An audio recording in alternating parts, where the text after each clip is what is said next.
Hi friends, నేను మీ భాస్కర్ మేకల. So మొత్తానికైతే first day of voting, 9th week first day of voting ఎలా ఉంది ఏంటి అంటే అసలు నిజంగా ఎపిసోడ్ కి సంబంధమే లేదు. అసలు ఎపిసోడ్ తో సంబంధం లేకుండా అసలు ప్రతిసారి కూడా అదే జరుగుతుంది, అదే టాపిక్ రేజ్ అవుతూ ఉంది అనమాట. సో మనం అనుకున్న దానికంటే ఎక్కువ ఓటింగ్ పడుతుంది, అరే వీళ్ళకి ఓటింగ్ పడుతుంది అనుకున్న వాళ్ళందరికీ ఓటింగ్ తక్కువ పడుతుంది. సో ఇలా అసలు కంప్లీట్ గా ఎపిసోడ్ కి అసలు ఓటింగ్ కి సంబంధమే లేదు. ఎందుకు అని అంటే ఆల్రెడీ 9th వీక్ వచ్చింది, ఆల్రెడీ కంప్లీట్ గా ఎవరి కాళ్ళు ఫ్యాన్ బేస్ అనేది ఇండివిజువల్ ఫ్యాన్ బేస్ అనేది స్ట్రాంగ్ గా బిల్డ్ అయింది. సో ఆ విధంగా చూసుకుంటే చాలా అంటే చాలా స్టేబుల్ ఓటింగ్ పడే వాళ్ళు చాలా మంది ఉన్నారు. అండ్ అంతే రేంజ్ లో ఎలిమినేషన్ జోన్ ని ఫేస్ చేసే వాళ్ళు కూడా అలాగే తయారయ్యారు అనమాట. సో క్లియర్ గా మాట్లాడుకుందాం. అంతకంటే ముందు వీడియోకి ప్లీజ్ ఒక లైక్ వేసుకోండి అండ్ వీడియో ఎండ్ వరకు చూసే ప్రయత్నం అయితే చేయండి. అండ్ హైప్ అనే బటన్ ఉంది కదా, దాన్ని కూడా ఒకసారి క్లిక్ చేయండి. సో వీడియో చూసేటప్పుడు మధ్యలో ఎక్కడ నచ్చింది అనుకోండి, సబ్స్క్రైబ్ చేసుకోండి. ఇంకా లేట్ చేయకుండా వీడియోలోకి వెళ్దాం. First day of voting. So నిజంగానే ఓటింగ్ లో జాతరలాగా మారిపోయింది అనమాట. అసలు ఈమెకు ఒక్కరు కూడా అట్లీస్ట్ మినిమం టఫ్ పొజిషన్ ఇస్తున్నారు, టఫ్ కాల్ ఉంటుంది అనే పరిస్థితి అయితే ఖచ్చితంగా ఓటింగ్ లో లేదు. ఎందుకు అంటే తనుజకి ఆ రేంజ్ ఓటింగ్ పడుతుంది. దరిదాపులో కూడా ఎవరు లేకుండా అంత రేంజ్ లో ఓటింగ్ పడుతుంది అంటే మామూలు విషయం కాదు. సో నిన్న జరిగిన ఇష్యూస్, నిన్న జరిగిన నామినేషన్ లో జరిగిన సిచ్యువేషన్స్ ఇవన్నీ క్యాలిక్యులేషన్ చేసుకున్నా కూడా ఎక్కడ ఏ విషయంలో తగ్గకుండా చాలా గట్టిగా స్ట్రాంగ్ గా కౌంటర్లు ఇస్తూ ఉంది. అండ్ ఇక్కడ తనుజ దగ్గర వచ్చిన పెద్ద మైనస్ టు బెగ్గెస్ట్ బ్లండర్, మైనస్ ఏదన్నా కావచ్చు అనుకోవాల్సింది ఏంటి అని అంటే క్లియర్ కట్ గా ఈమె సిచ్యువేషన్ ఇక్కడ ఈ నామినేషన్లు ఎంత జరిగినా, ఏం చేసినా, ఎంత అరిచినా, ఇద్దరి మధ్య ఎంత గొడవ పడినా తీరా చూస్తే తర్వాత ఎండ్ ఆఫ్ ది డే మళ్ళీ కలిసిపోతారు, మళ్ళీ నార్మల్ గా ఉంటారు. అండ్ తర్వాత సారీలు చెప్పడం ఇదంతా కామన్ గా కలిసిపోతూ ఉంటది. ఇది ప్రొలాంగ్ చేసుకుంటూ వెళ్ళిపోయే సిచ్యువేషన్స్ తనుజ దగ్గర లేదు అనమాట. సో కొన్ని విషయాల్లో ఇంకా కొంచెం స్ట్రాంగ్ గా బెట్ చేయొచ్చు, ఇంకా కొంచెం స్ట్రాంగ్ గా ఉండొచ్చు అనుకుంటాం, అంతలోపు కలిసిపోతారు అనమాట. సో మిడ్ నైట్ టాక్స్ చూసుకున్నా అదే జరిగింది. అండ్ ఇమాన్యుయల్ మన తనుజ వీళ్ళిద్దరు ఎవరి కాళ్ళు సారీ ఇదే పంచాయతీ, అదే సీరియస్నెస్ లేదా అన్నట్టుగా ఉంటది మనకు. బట్ దానికి దీనికి ఏం సంబంధం లేదబ్బా. సో టాప్ పొజిషన్ వచ్చేసరికి 35% తోటి టాప్ పొజిషన్ లీడ్ చేస్తుంది. అసలు దరిదాపులో కూడా ఎవరు లేరు, ఇంకా దగ్గరలో ఉంటారా అనుకున్నాం. అండ్ ఇమాన్యుయల్ వస్తాడేమో, ఇమాన్యుయల్ వస్తే ఇంకా క్లియర్ కట్ ఒపీనియన్ వచ్చేస్తుంది అనుకున్నాము. మళ్ళీ ఇమాన్యుయల్ ఈ వీక్ కూడా తప్పించుకున్నాడు.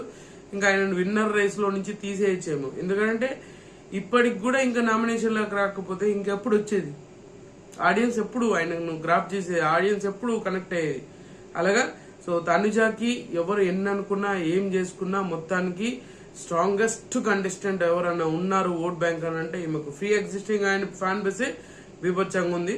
దానికి తోడు హౌస్ అంతా ఒకలాగా మారిపోతుంది. హౌస్ అంతా ఏదో సపరేట్ గా చూసే వాళ్ళకి చాలా మందికి ఇది కార్నర్ చేస్తున్నారా, కావాల్సుకునేది తనుజాని టార్గెట్ చేస్తున్నారా అనే ఫీలింగ్ కలిగేటట్టుగా చేస్తున్నారు.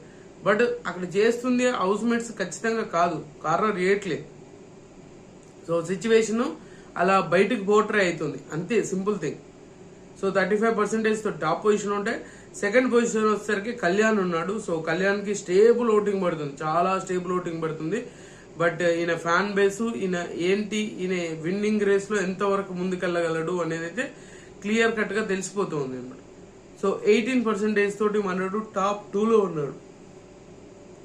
సో టాప్ 2లో ఉన్నాడు అని అంటే ఖచ్చితంగా సేఫ్ జోన్ అనే చెప్పొచ్చు. కాకుంటే ఏంటంటే ఇప్పుడు కళ్యాణ్ విషయం, తనుజ విషయం అనే సేఫ్ జోన్ గురించి కాదు, విన్నింగ్ పొజిషన్ లో ఎవరు ఏ పొజిషన్ లో ఉంటారు అనేది మాట్లాడుకోవాల్సిన విషయం. 18% అయితే చాలా స్టేబుల్ ఓటింగ్ పడుతుంది. బట్ డేంజర్ జోన్ ఓటింగ్ కాదు, చాలా స్టేబుల్ ఓటింగ్ అన్నా కూడా సేఫ్ జోనే.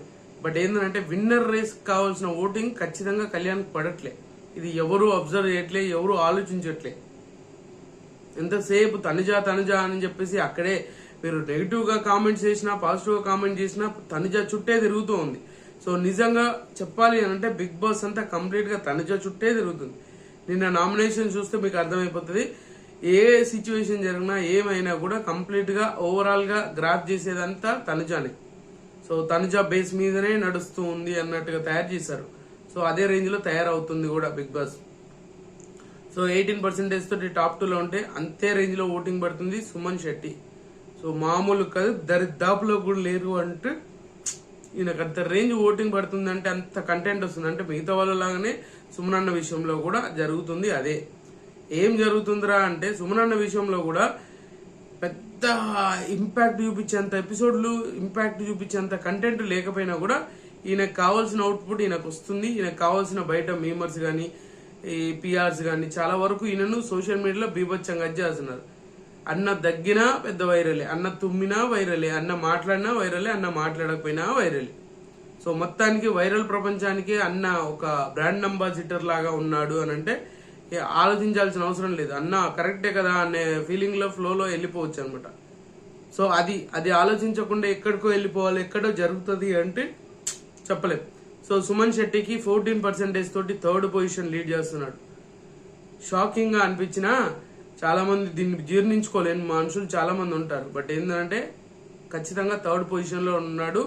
అండ్ ఇంకోటి ఏంటంటే 14%, కళ్యాణ్కి ఈయనకు 4% డిఫరెన్సెస్ మాత్రమే ఉంది, ఓన్లీ 4%. సో ఖచ్చితంగా ఆలోచించుకోవాల్సిన విషయం ఏంటంటే కళ్యాణ్ ఫ్యాన్స్ ఎంత అలర్ట్ గా ఉండాలనేది ఆలోచించుకోవాలి. సో సుమన్ శెట్టికి 14% తోటి 3rd పొజిషన్ ఉంటే, అండ్ 4th పొజిషన్ వచ్చేసరికి ఇంట్రెస్టింగ్ గా మారింది. సో బర్నీ గారు 4th పొజిషన్ లో ఉన్నారు. ఓట్ బ్యాంక్ పెరిగింది అనడానికి నిదర్శనం ఇదే అనమాట. సో సంజన కంటే కూడా బర్నీ గారికి ఓటింగ్ అనేది, ఓట్ బ్యాంక్ ఖచ్చితంగా ఎక్కువ ఉంది, నిజంగా ఎక్కువ ఉంది. మీరు నమ్మినా నమ్మకపోయినా ఇది జరిగింది, జరుగుతుంది కూడా అదే. సో ఫ్యాన్స్ అనేవాళ్ళు ఖచ్చితంగా యాక్టివ్ అయిపోయారు. ఈయనకి ఏంటంటే ఫ్యామిలీ ఆడియన్స్ బాగా కనెక్ట్ అయ్యారు. దట్టు ఇప్పుడు బంధాలు బంధుత్వాల నుంచి బయటికి రావాలని ఏదో ట్రై చేస్తున్నట్టుగా అనిపించినా కూడా అట్లీస్ట్ ఆ అడుగైతే వేసాడు అనే ఫీలింగ్ లో ఓట్ బ్యాంక్ అనేది పెరిగింది. సో నామినేషన్స్ అవన్నీ ఏదన్నా అవన్నీ ఓన్లీ తనుజ టార్గెట్ ఈజ్ దివ్యాలాగా తయారైంది. దివ్యాను ఎప్పుడు ప్రతిసారి దివ్యాన్ని లాగేసి దివ్య రుద్దేసి ఇది చేసుకోవాల్సిన అవసరం లేదు. తనుజ అసలు పట్టించుకోవాల్సిన అవసరం కూడా లేదు. సో బర్నీ వరకు ఉంటే బర్నీ వరకే వెళ్ళిపోవాలి. కానీ ఇక్కడ దివ్య ఎందుకు వస్తుంది? దివ్య ఈ కొన్ని సిచ్యువేషన్ పాయింట్స్ ఏమైపోతున్నాయి అంటే బర్నీ గారికి సింపతి వర్కౌట్ అవుతుంది. కానీ ఏంటంటే బర్నీ గారిని ఏ విధంగా చూడాలనుకుంటున్నారు ఆడియన్స్, అది చూడలేకపోతున్నారు. సో అది మెయిన్ బ్లండర్ మిస్టేక్ లాగా మారుతుంది కూడా. సో బర్నీకి 12% ఉంది, రాముకి మన సుమనన్నకి బర్నన్నకి ఇద్దరికి సేమ్ డిఫరెన్సెస్ 2% ఉంది. ఇది 4th పొజిషన్, ఆయన 3rd పొజిషన్ లో ఉన్నా కూడా 2% డిఫరెన్సెస్ అనేది సుమన్ శెట్టికి బర్నీ గారికి ఇద్దరికి ఇంత తక్కువ డిఫరెన్స్ ఉంటుందని ఎక్స్పెక్ట్ చేయలేదు. బట్ బర్నీ గారికి చాలా మంచి ఓటింగ్ పడుతుంది 12%. అండ్ తర్వాత పొజిషన్ వచ్చేసరికి సంజన గారు ఉన్నారు. సంజన గారికి 10% ఓటింగ్ ఉంది. ఈమెకు కంటెంట్ తోటి, క్వాలిటీ తోటి, స్క్రీనింగ్ తోటి ఏ దాంతో సంబంధం లేదు. ఈమె ఏదైతే కొంతమందిని ఫ్యాన్ బేస్ ని రెడీ చేసుకుందో, అంటే గ్రాఫ్ చేయగలిగిందో ఫస్ట్ వీక్, సెకండ్ వీక్, అదే కంటిన్యూస్ గా జరుగుతూ ఉంది. అంతే, ఈమె గురించి పెద్ద కంటెంట్ తోటి సంబంధం లేకుండా ముచ్చట వెళ్ళిపోతూనే ఉంది. ఎవరు ఎన్ననుకున్నా ఏమనుకున్నా ఆ క్లియర్ కట్ సిచ్యువేషన్స్ వెళ్ళిపోతున్నాయి. ఈమెకు 10% తోటి 5th పొజిషన్ లో ఉంది. చాలా స్టేబుల్ ఓటింగ్ పడుతుంది సంజన గారికి. చూడండి, గుర్తుపెట్టుకోండి, స్టేబుల్ ఓటింగ్ పడుతుంది. అండ్ తర్వాత వచ్చేసరికి రాము రాథోడ్ ఉన్నాడు. రాము రాథోడ్కి మనోడిని ఏంటో తెలియట్లేదు కానీ రాము రాథోడ్ని ఖచ్చితంగా నామినేషన్లకు తీసుకొస్తున్నారు. మరి ఏ విధంగా, ఏ బేసిస్ అనేది కాదు, సంబంధం లేకుండా మనోడిని అయితే తీసుకొస్తున్నారు. మనోడికి హైపులు ఇస్తున్నారు. మీరు ప్రీవియస్ గా గుర్తుంటే సీజన్ 2 అనుకుంటా, గణేష్ అనే ఒక కామన్ మ్యాన్ వచ్చాడు, గుర్తుందో లేదా మీకు? గణేష్ అనే పర్సన్, ఆయన ఆల్మోస్ట్ టాప్ 5 దాకా తీసుకెళ్లారు. దగ్గర టాప్ 5 దాకా తీసుకెళ్లారు మనోడిని, గణేష్ ని. అంటే టాప్ 7 ఏమో అనుకుంటా. సో అలా ఆయనది పెద్ద ఫుటేజ్ ఉండదు, కంటెంట్ ఉండదు, కానీ సేవ్ అవ్వకుంటూ వస్తారు. సేవ్ అవుతూనే ఉన్నాడు. అలాగా ఇక్కడ రాము పరిస్థితి కూడా అలాగే తయారైంది. సేవ్ అవ్వకుంటూనే వస్తున్నాడు మనోడు. చూడాలి మరి రాము కంటెంట్, రాము ఏం చేస్తాడు అనే దానికంటే ఎక్కువగా రాము సేవ్ అవుతున్నాడు ఏంట్రా బాబు అనే స్టేజ్కి తీసుకొస్తారు లాస్ట్కి వచ్చేసరికి. So last but the least, ఈసారి ఎలిమినేషన్ కన్ఫర్మేషన్ అయిపోయింది అనుకుంటే ఖచ్చితంగా అనుకోవచ్చు.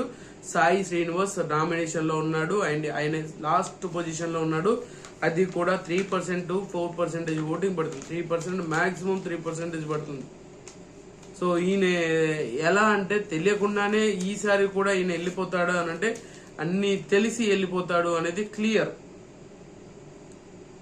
సో గుర్తు పెట్టుకోవాల్సిన విషయం అది అనమాట. సో మీరందరూ ఎక్స్పెక్ట్ చేసింది జరగబోతుందంటే జరిగే ఛాన్సెస్ ఎక్కువగా ఉంది. ఎందుకంటే సాయి శ్రీనివాస్ మళ్ళీ వైల్డ్ కార్డ్స్ నుంచే ఒక పర్సన్ వెళ్ళిపోతాడు అనేది అయితే క్లియర్ గా అర్థమవుతుంది అనమాట. సో మొత్తానికి first day of voting out కే ఈ రేంజ్ లో ఉంది. ఇంకేమన్నా మార్పులు చేర్పులు జరిగే ఛాన్సెస్ ఉన్నాయంటే మాక్సిమం మార్పులు చేర్పులు top position, second position, third position జరగవు. అండ్ సంజన, బర్నీ, రాము వీళ్ళ మధ్యలో ఏమన్నా చేంజెస్ జరగచ్చేమో. అలాగనే ఉంది పరిస్థితి, ఓటింగ్ పరిస్థితి చూసుకుంటే. సో చూడాలి. సో పొజిషన్స్ లే, మీరు ఎవరికి ఓట్లు వేస్తున్నారు, ఎవరు ఎలిమినేట్ అవ్వాలనుకుంటున్నారు కింద కామెంట్ చేయండి. సో ఖచ్చితంగా పూరా మాస్ ఓటింగ్ పడుతుంది, ఎవరు ఒప్పుకున్నా ఒప్పుకోకపోయినా తనుజదైతే. సో ఖచ్చితంగా ఈ వీడియో మీకు నచ్చిందా కూడా నచ్చితే లైక్ చేయండి, షేర్ చేయండి, కామెంట్ చేయండి, సబ్స్క్రైబ్ చేయడం మర్చిపోద్దు. And good luck.